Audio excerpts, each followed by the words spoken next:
Bon, vous avez compris, je suis avec une petite Bentley que Monsieur Meunier essayait. J'ai profité pour faire un petit tour et puis on a fait des photos, des vidéos, donc j'ai pu prendre un petit peu le volant. Et puis, bon, c'est quand même, ceux qui me connaissent savent que je suis un peu un fan de Bentley. Alors, bon, celle-là, c'est une Flying Spur et c'est la version écolo, c'est-à-dire la version avec l'hybridation, donc avec un 6 cylindres. J'aime beaucoup le look. Bon, les jantes noires, je suis pas fan, c'est pas mon côté pas très booba, mais le reste en Shadowline, c'est plutôt aussi sympa, sauf les jantes, ça c'est mon petit goût.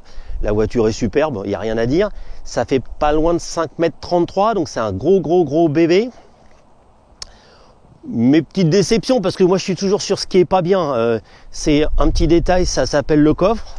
Donc quand on a une berline, pour moi c'est pour voyager et puis emmener du monde. Et ben avec l'hybridation, le coffre il est devenu peanuts, parce que moi qui suis golfeur émérite, non je rigole, un sac de golf, deux sacs avec madame, ça fait pas beaucoup. Donc quand on commence avec une auto comme ça, à être obligé de mettre à l'arrière, bon à l'arrière c'est superbe, hein, mais bon c'est justement fait pour être utilisé, mais vous pouvez pas mettre de sac. Donc ça c'est un petit peu déceptif. L'intérieur, on va rester sur les positifs, c'est globalement très beau. Des fois un petit peu trop chargé, ça s'est éloigné un petit peu de chez Bentley traditionnel, c'est-à-dire il y a un peu trop de façon alu guilloché, etc. Et guilloché, c'est pas avec GUY, hein, je vous rassure. Bon, les finitions sont quand même pas mal. C'est un petit peu ostentatoire. Les seuils de porte de chez AliExpress me gênent toujours un petit peu, parce que le double seuil de porte avec hybride rajouté, fabriqué en Chine, je trouve ça un peu dommage. Mes camarades qui sont plus performants que moi m'ont fait remarquer que le message d'accueil, il est made in Audi. C'est quand même, voilà, quand vous avez le même message d'accueil, la même sonorité quand vous entrez dans la voiture et de démarrage que quand vous avez une Audi A1, c'est quand même un petit peu dommage. Il y a du bouton du Komodo qui vient de chez le grand frère Volkswagen. Bon voilà, c'est pas mal.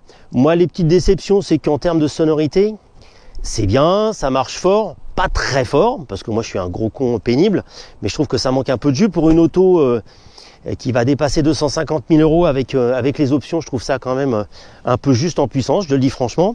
Et puis la sonorité, c'est très métallique, c'est très sportif, c'est très quasi Porsche, voilà.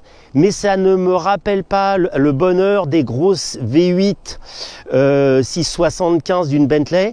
C'est-à-dire que je trouve que ça manque un peu de moelleux, de son rauque. La sonorité pour moi n'est pas très travaillée, ça ressemble plus à un moteur de Panamera qu'à un moteur de Bentley. Et puis la remarque que je me suis faite avec quelques camarades que j'ai eu au téléphone hier, qui ont les moyens de rouler avec ce genre d'auto, ils disent bah, de toute façon l'hybridation j'en ai un peu rien à foutre, de toute façon je préfère avoir une super auto et me prendre 50 ou 60 000 de malus plutôt que d'avoir un ersatz et puis le passer sur la société. Oui, mais en fait l'écart il n'est pas si gigantesque que ça en termes d'économie. Donc voilà le principe. Donc aussi à la conduite, ça tient plutôt très bien. L'électronique n'est pas trop intrusive, donc vous arrivez à faire un peu joujou. Faut reconnaître que sur les ronds-points, quand vous arrivez un peu fort, ça a tendance à s'ouvrir. Mais enfin bon, en effet, c'est pas une Clio 16S, hein, c'est pas une nouveauté que c'est pas une Clio 16S. Donc c'est plutôt très sympa, mais voilà, ça marche très fort. C'est très moderne, mais ça a un petit côté trop pour moi. Alors je suis dur Volkswagen et ça a perdu un petit peu, mais de toute façon c'est à chaque génération plus, le sel et les subtilités et la finesse de ce qu'il y avait chez Bentley. C'est-à-dire que ça passe très fort. Là on est quasi sous la neige, ça fonctionne sans aucun souci, donc c'est vraiment tout temps. Mais ça manque un petit peu pour moi de sportivité qui est quand même, et de luxe, même moteur, qui est quand même normalement l'apanage de Bentley. Et là, on devient un peu trop Audi à mon goût. Bon voilà, c'est moi qui suis négatif. C'est une auto magique, magnifique, et vraiment la gueule qu'elle a. Je reconnais, vous voyez, voilà, c'est vraiment superbe. Il n'y a rien à dire. Alors je vais vous faire peut-être un petit complément si je peux à l'intérieur en roulant. Mais bon voilà, c'est une vraie voiture de luxe. À bientôt. Mon petit tour complémentaire avec cette belle auto qui est la Bentley.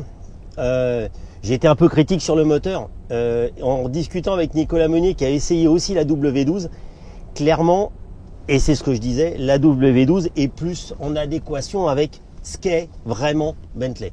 Voilà, c'est-à-dire qu'en plus la suspension est pilotée, il permet d'avoir ce côté tapis roulant génial qu'il y a sur Bentley. que l'on perd par rapport à la Flying Spur en version hybride qui elle n'a pas cette suspension là. Donc définitivement ça confirme ce que je pense, c'est que pour rouler en Bentley il faut être riche et acheter vraiment la bonne version, et commencer à acheter une hybride pour faire des économies, on est un petit peu en dehors de ce qui est logique avec cette auto. Maintenant, quand on est à l'intérieur, on retrouve, et là on n'est plus sur la problématique du moteur, une auto absolument géniale, qui est quand même fantastique à conduire, avec une sonorité qui est tout à fait honnête, avec une insonorisation parfaite, avec un système audio qui est génial, avec une ambiance intérieure, parce que c'est quand même ça le cœur de l'offre et du produit Bentley, c'est le bonheur de rouler avec une auto où à l'intérieur vous êtes dans une vraie voiture de luxe. Moi je considère que c'est des vraies voitures de luxe quand on regarde encore aujourd'hui. Peut-être qu'une i7 arrive à se hisser à ce niveau-là. On est vraiment un cran au-dessus, c'est-à-dire des Rolls, des Bentley, où il y a vraiment, en plus, ce petite touche de charme, même si je trouve qu'il y en a un petit peu moins, parce qu'il y a un petit peu trop de Volkswagen maintenant dedans, mais ça reste quand même des autos assez exceptionnelles, et avec un vrai bonheur à rouler et pour faire des kilomètres. Et je reviens à ce que je disais auparavant, ce qui est un petit peu illogique et dommage, c'est que c'est des machines à rouler, mais que ça n'est pas logique et compatible avec le fait d'avoir un coffre qui est entre guillemets ridiculement petit. Donc voilà, c'est ça un peu ma conclusion.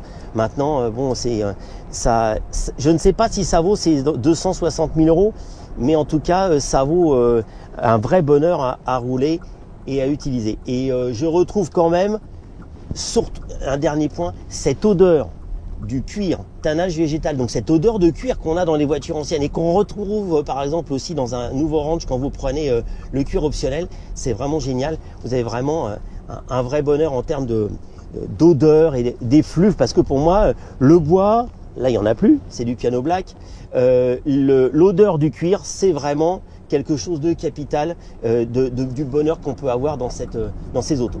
Bon voilà, mais bon, ça, j'ai été critique sur la motorisation, mais quand vous faites le kickdown, ça renvoie quand même très très fort. Mais on a quand même un peu l'impression d'être dans une Audi. Voilà, à bientôt.